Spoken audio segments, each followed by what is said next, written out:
இன்றே டவுன்லோட் செய்து உங்கள் ஃபேவரட் ஷோக்களை என்ஜாய் பண்ணுங்க. எப்படி இருக்கான்? அப்படியேதான் மாமா இருக்காரு. நீங்க சொன்னீங்களேன்னு குளிப்பாட்டி ட்ரெஸ் எல்லாம் புதுசா மாத்தி பட்டையெல்லாம் போட்டு கூட்டு வந்து உட்கார வச்சிருக்கேன் மாமா. இன்னைக்கு இப்போ பரவாயில்லையா?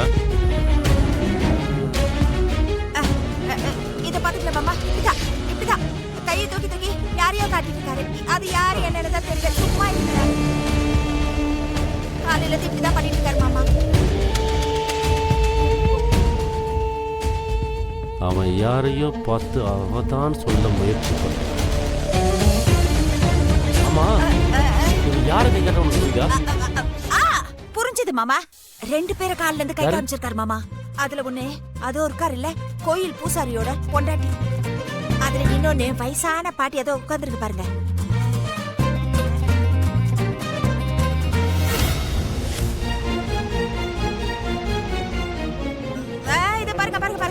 அந்த பாட்டியை காட்டுறாரு பாருங்க. இதே வேலைதான். ஐயோ, அந்த பாட்டிக்கு உங்களுக்கு என்னங்க இருக்கு? கையை கீழே போடுங்க.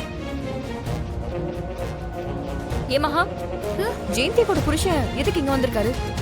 அந்த ஆளு எப்படி இங்க வந்தாரு? ஏன் இப்படி அலங்கோலமா உட்கார்ந்துகிட்டு இருக்காரு?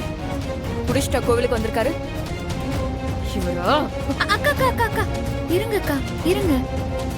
நீங்க அவரை கண்டுக்காதீங்க. நேத்தே அவர் வந்துட்டாரு. உங்களை பத்தி தான் ஏதோ உளறிட்டு இருந்தாரு. நாங்கெல்லாம் சேர்ந்து ஒரு வேலை பண்ணிட்டோம். அதான் அப்படி இருக்காரு. ஏன் அப்படி என்ன பண்ணீங்க? அது ஒரு பெரிய கதைக்கா. உங்களை கண்டுபிடிக்கணும்னு சொல்லிட்டு ஆளுங்களை வச்சு தேடினாங்க. அந்த விஷயத்த இந்து அக்கா என்கிட்ட சொன்னாங்க. உடனே ஜெயந்தி அக்கா ஐடியா பண்ணி கிட்டத்தட்ட 48 மணி நேரம் எதிரில் இருக்கிற ஆளு கூட தெரியாது. அவ்வளவு போதையில இருப்பாரு.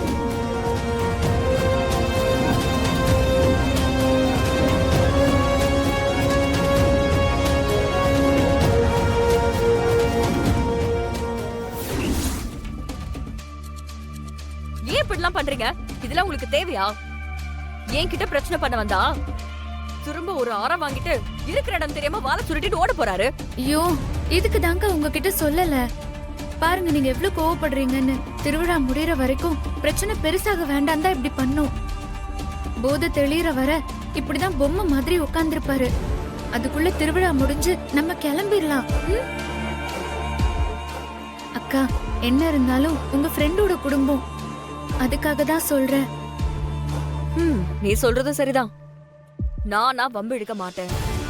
ஆனா யாராவது வம்பு இழுத்தா இருக்க உங்களுக்கு. ஆனா ஒண்ணு மகா, திருவிழா முடிஞ்சதும் அந்த பார மூடாம விட மாட்டேன்.